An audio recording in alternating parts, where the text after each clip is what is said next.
तो जस्ट आज हम आप एक इंट्रो क्लास ले रहे हैं। इंट्रो भी पूरा नहीं हो पाएगा। परिचय, मैंने आपका परिचय ले लिया, अपना परिचय नहीं दिया। यही परिचय है हमारे और आपका परिचय यही है। आपका नाम मैंने जान गया, मेरा नाम नहीं जान। ये अच्छी बात है। कुछ गुप्त भी रखना चाहिए, कुछ भेद भी रखना चाहिए। अब इंट्रो में चल रहा हूं किसका? विषय वस्तु का। कौन सा विषय पढ़ाने जा रहे हैं पता है? इतना पता है आपको? कैसे पता है? अच्छा बताए। अच्छा, इकोनॉमिक्स। हिंदी में क्या कहते हैं?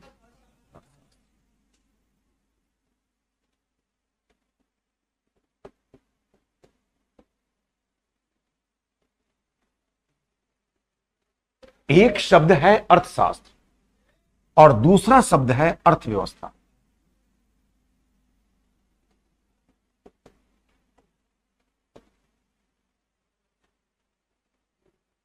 दोनों में कॉमन आपको क्या लग रहा है?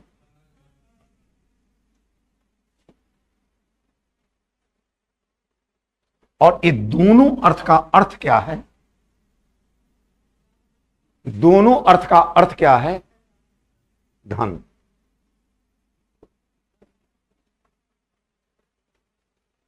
दोनों अर्थ का अर्थ क्या है? धन। अब चलिए, सामान्य भाषा में रुपया, पैसा, धन, दौलत एक ही चीज है, लेकिन अर्थशास्त्र में ये अंतर आता है। अर्थशास्त्रियों ने कहा धन सबको नहीं कहेंगे,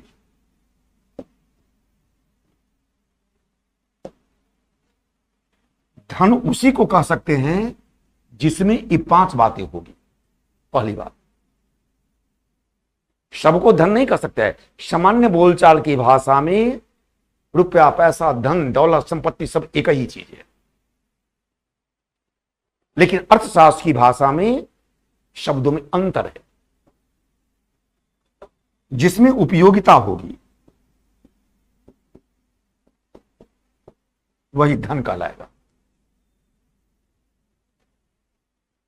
धन किसको कहेंगे? जिसमें उपयोगिता होगी। और उपयोगिता का मतलब है जो आपके जीवन में आपकी आवश्यकताओं को पूरी कर दे, उसी को आवश्यकता कहते हैं। तो सबसे पहले तो आप सबों को बहुत सारी शुभकामनाएं। ईश्वर करें, परमात्मा करें, अल्लाह करें, गॉड करें कि आप सफल हों, अपने लक्ष्य की ओर आगे बढ़ें। अब धन किसको कहेंगे? धन के लिए क्या होना जरूरी है? उपयोगिता। अच्छा बताइए,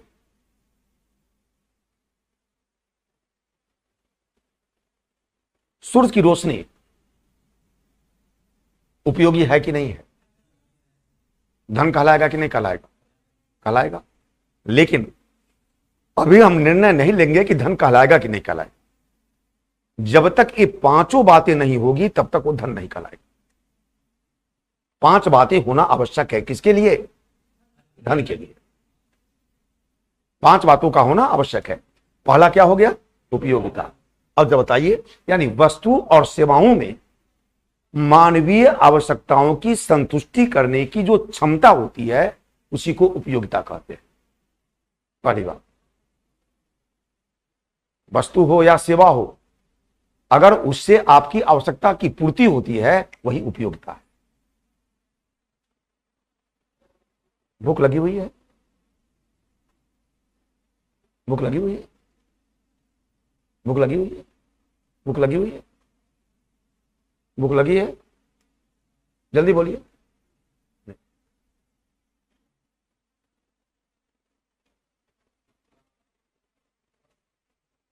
लगी हुई है? थोड़ा थोड़ा।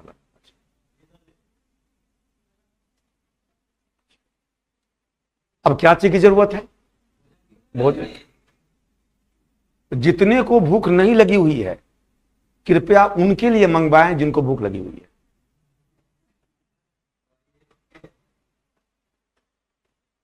किन किन को भूख नहीं लगी हुई है हाथ खड़ा करें। अब सबको लगी हुई है क्या? वाह रे वाह। इसका मतलब जिसमें अब हम रोटी खाएंगे चावल खाएंगे हमारी आवश्यकता की पूर्ति होगी कि नहीं होगी? इसी को उपयोगिता कहते हैं। वस्तु और सेवाओं में मानवीय आवश्यकताओं की पूर्ति करने की जो क्षमता होती है उसी को उपयोगिता कहते हैं। सूरज की रोशनी अगर ना मिले व्यक्ति स्वस्थ नहीं रह सकता है। सही बात है कि नहीं है? हम मकान किराए पर लेने जाते हैं तो सबसे पहले यह देखते हैं हवा आ रही है कि नहीं, सूरज की रोशनी आ रही है कि नहीं, है कि नहीं? ये उपयोगिता। अच्छा, धन के लिए दूसरा पॉइंट है दुर्लभता। दुर्लभता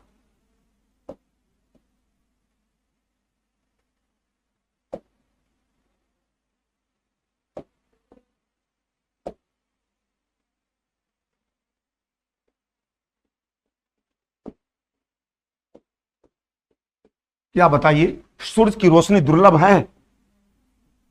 बोलिएगा। सूरज की रोशनी पाने में आपको कोई कठिनाई होती है क्या? इसका मतलब धन नहीं है। अब तो क्लियर हो गया। अगर कोई प्रश्न किया जाए कि सूरज की रोशनी धन है कि नहीं है, क्या जवाब होगा? नहीं है।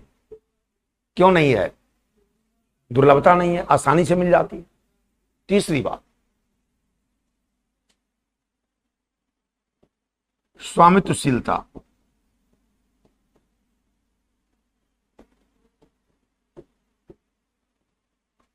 अब जरा बताइए आप, स्वामित्वशीलता का मतलब अधिकार। स्वामित्वशीलता का मतलब अधिकार। ये किसकी है? किसकी है? आपकी? काहे आपके मान लेंगे हम? जिसका है वो जो उपलब्ध है तो हम काहे मान लेंगे आपका? वो गलत बात है कि नहीं है? किसकी है? इसको स्वामित्वशीलता कहते हैं। ये अधिकार है। क्या है? अब बताइए, इसमें तीनों बातें हैं कि नहीं है? कलम में उपयोगिता है, बोलिए बोलिए बोलिए, दुर्लभता है, स्वामित्वशीलता है, इसका मतलब इसमें धन दिखाई दे रही है। लेकिन फिर आगे देखेंगे, यहां तक तो दिखाई दे रहा है, आगे देखेंगे।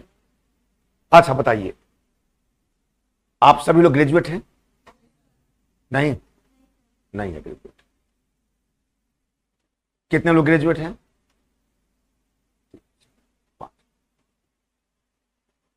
क्या सर? ना कुछ कहिए, कुछ कहिए, कहिए कहिए।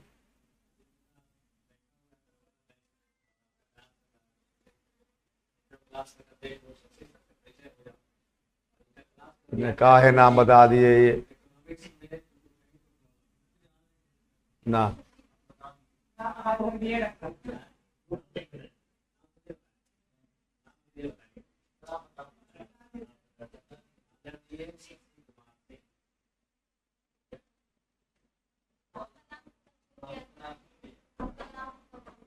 अच्छा, गड़बड़ा गया, सब सब गड़बड़ा गया। हाँ हाँ। अच्छा बताइए, इंटर तो पास है?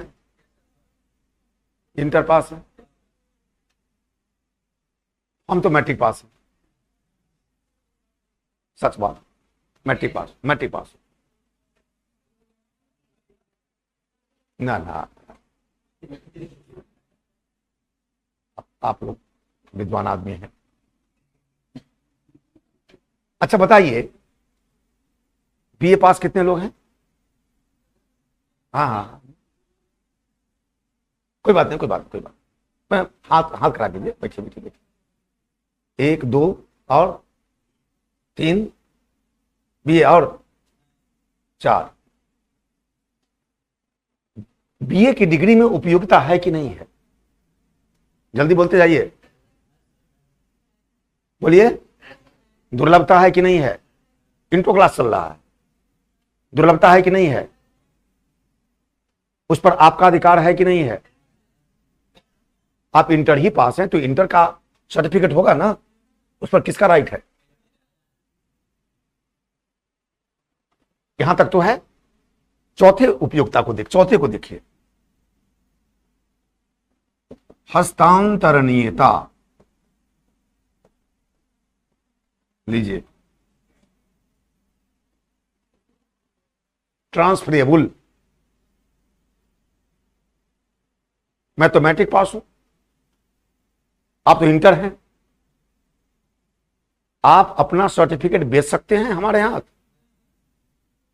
बोलिए। अगर आप अपना सर्टिफिकेट हमारे हाथ बेच सकते थे तो हम भी इंटर पास व्यक्ति कहलाते, हम भी ग्रेजुएट कहलाते, हम भी पीजी वाले कहलाते, हम भी पीएचडी वाले कहलाते। सही बात है कि नहीं है? इसका मतलब हस्तांतरणीय होना चाहिए, ट्रांसफरेबल होना चाहिए। जब तक वो ट्रांसफरेबल नहीं होगा, हस्तांतरणीय नहीं होगा, कदापि धन नहीं कहला सकता। आप बताइए, बीए की डिग्री या इंटर की डिग्री धन है कि नहीं है? अब जवाब दीजिए। बस हंसते खेलते पढ़ लीजिए, सब क्लियर हो जाएगा। है हो? कोई दिक्कत हो रही है? नहीं। अब चलिए, एक बात,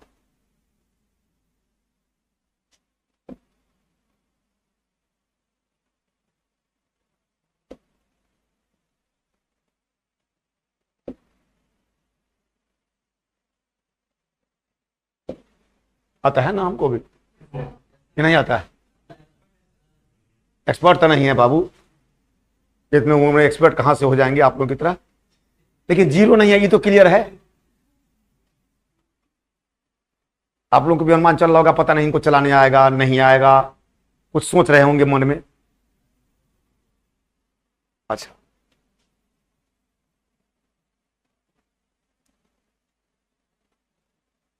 अब चलिए,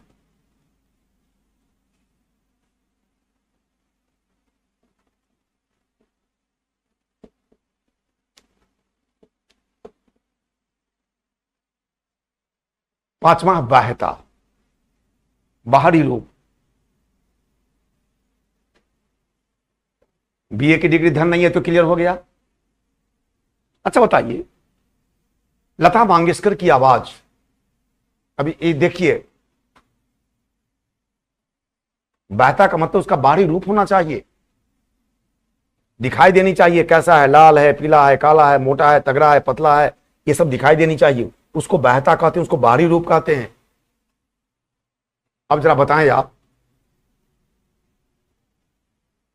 क्या पूछा था मैं? लता मंगेशकर की आवाज, ये पांचों बैठा कर देखिए, अगर पांचों सेट कर रहा है तो कहिए धन है, पांचों सेट नहीं कर रहा है कहिए धन नहीं है। बताइए, पक्का धन नहीं है? सभी लोग सहमत हैं? सभी लोग, सभी लोग सहमत है धन नहीं है? है? विरोध हो गया। कितने लोग विरोध करने वाले हैं?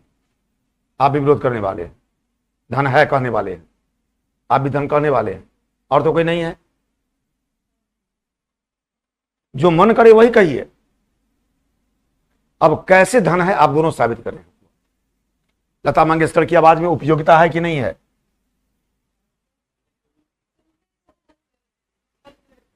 धन है। बात आप भी कह दिए धन है, और उस समय कह रहे धन नहीं है। अच्छा, उपयोगिता है कि नहीं है? दुर्लभता है कि नहीं है? दुर्लभ नहीं होता तो वो लोग लता मंगेशकर नहीं बन जाती। बोलिए, हो सच्ची बात है ना? सहनशीलता है कि नहीं है? क्या लता मंगेशकर की आवाज हस्तांतरणीय है? तो धन कैसे हो गया? लता मंगेशकर की आवाज अगर हस्तांतरणीय होती तो अपनी आवाज शिफ्ट किसी में करके हो जाती, दूसरी लता मंगेशकर बन जाती। सही बात है कि नहीं है? इसका मतलब यह धन, तो अधिकांश लोग कहने वाले जो धन थे कि धन नहीं है, वो बिल्कुल सही है। प्रारंभ में आपका दिमाग भी कर रहा था धन नहीं है, लेकिन बाद में आप दोनों बदल गए,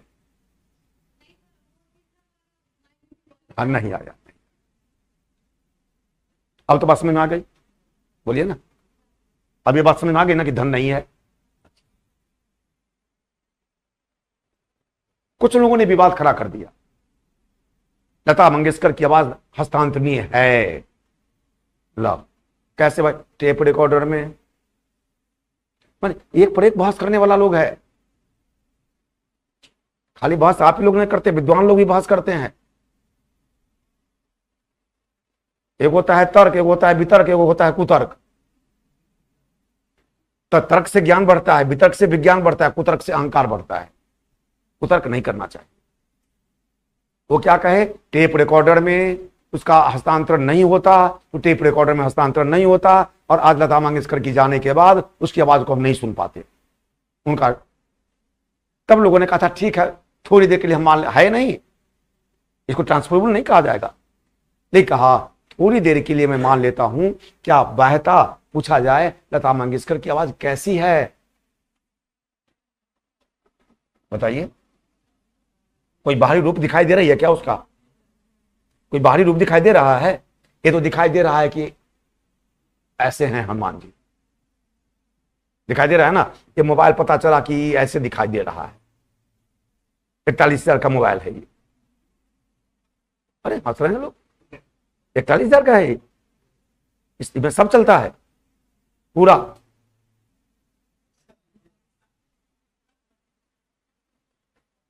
सब चलता है इसमें। अभी हम चाहें तो इस पर लाइव देख सकते हैं। क्रिकेट चल रहा है ना, न्यूजीलैंड और नीदरलैंड का, दिखा दें इस पर, छोड़ दे, दिखा दें। अब पढ़ाने आए कि दिखाने आए हैं, सब बताइए। पढ़ाने आए ना हो, अभी एक यहां दिखाना ठीक है? नहीं, यहां दिखाना ठीक नहीं है, गलत बात, गलत बात है। अब चलिए, तो ये बाह्यता। अच्छा अब बताइए, राष्ट्रीय ध्वज धन है कि नहीं है? राष्ट्रीय ध्वज धन है कि नहीं है? खूब सोच समझ कर बोलिए। राष्ट्रीय ध्वज,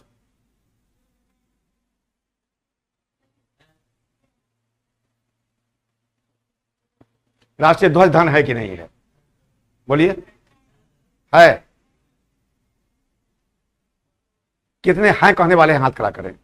हैं कहने वाले, और नहीं है कहने वाले कितने लोग हैं? वो हाथ खड़ा करें। नहीं कहने वाले ही सही है, बिल्कुल सही कहा आपने। वो देश का स्वाभिमान है। राष्ट्रीय ध्वज क्या है? देश का स्वाभिमान है, उपयोगिता है उसमें, स्वामित्व दुर्लभता भी है, स्वामित्वशीलता भी है, भारत का है। भारत को अमेरिका कहे कि अरबों डॉलर देता हूं, अपना ध्वज दे दो, राष्ट्रीय प्रतीक देगा? नहीं देगा। मन बिटेगा भारत, लेकिन देगा नहीं। ये पहले तो पहले यही नहीं हुआ। जब यह नहीं है तो स्पष्ट है कि धन नहीं है। लेकिन जो कहा धन है वो भी सही है, जो कहें धन है वो भी सही है। वो किसके बारे में सोच रहे हैं? वो सोच रहे हैं झंडा, राष्ट्रीय ध्वज नहीं सोच रहे हैं। अगर राष्ट्रीय ध्वज को यदि आप प्रतीक मानते, आप स्वाभिमान मानते, तो कहते धन नहीं है। लेकिन जो राष्ट्रीय ध्वज को झंडा मान लेता है, वो तो झंडा तो धन है। झंडा क्या है? 3 रंग बना दिया ना, हरा रंग है हरी हमारी, है ना, 3 बना दिया। बनाने में कठिनाई हुई कि नहीं हुई? इसका मतलब दुर्लभ भी है, उपयोगी भी, दुर्लभ भी है। अच्छा, जो बनाया उसका अधिकार है कि नहीं है? अब 15 अगस्त में, 26 जनवरी में बेचता है कि नहीं बेचता है? वो 20, 25, 50, 100 में बेचता है कि नहीं बेचता है? तो हस्तांतरणीय भी है। थोड़ा सा फटा हुआ रहेगा तो लीजिएगा, इसका मतलब बहता भी है। तो हाथ का बना हुआ राष्ट्रीय झंडा धन है। हाथ का बना हुआ झंडा धन है, लेकिन राष्ट्रीय ध्वज एक प्रतीक है, राष्ट्रीय ध्वज एक स्वाभिमान है, इसलिए राष्ट्रीय ध्वज धन नहीं है। अब तो क्लियर हो गया कि नहीं हुआ? अब चलिए, अब कहता है सर अर्थशास्त्र शब्द की उत्पत्ति जो हुई है वो ग्रीक भाषा से हुई है।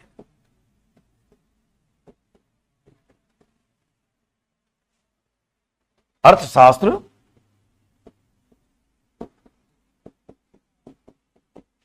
शब्द की उत्पत्ति, शब्द की उत्पत्ति किससे हुई? यहां तो लिखा हुआ था ही,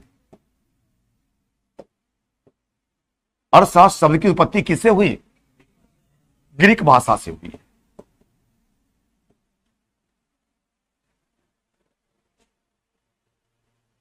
एक प्रश्न ये हो गया। और ये कहां की भाषा है? यूनान की। एक प्रश्न बन गया, एक प्रश्न पूछा हुआ भी है। अर्थशास्त्र शब्द की उत्पत्ति किससे हुई? ग्रीक भाषा। कहां की भाषा है? यूनान से। धन कहलाने के लिए कितनी बातों का होना आवश्यक है? पहला, दूसरा, तीसरा, चौथा, पांचवा।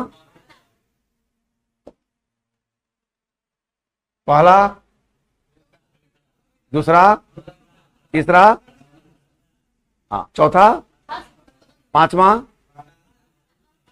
वेरी गुड, वाह, बहुत बहुत धन्यवाद। अर्थशास्त्र शब्द की उत्पत्ति किससे हुई? कहां की भाषा है? एक बात। अब चलिए, अब देखेंगे अर्थशास्त्र जो है वो कौटिल्य की रचना है। अर्थशास्त्र किसकी रचना है? कौटिल्य की रचना है। क्वेश्चन पूछता है, आप पढ़ते होंगे हिस्ट्री में भी, अर्थशास्त्र किसकी रचना है? और यह एक बात और ध्यान रखना है, यह किसका विषय है? यह राजनीति का विषय है। राजनीति का विषय है, प्रशासन का विषय है।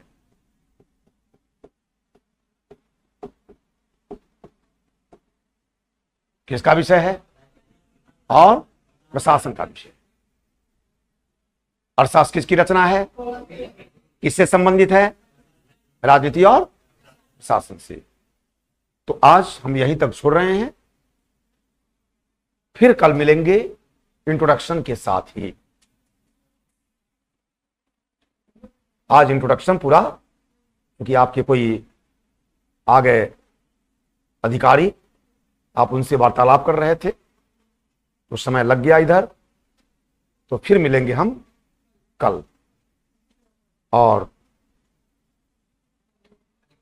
किनकी है?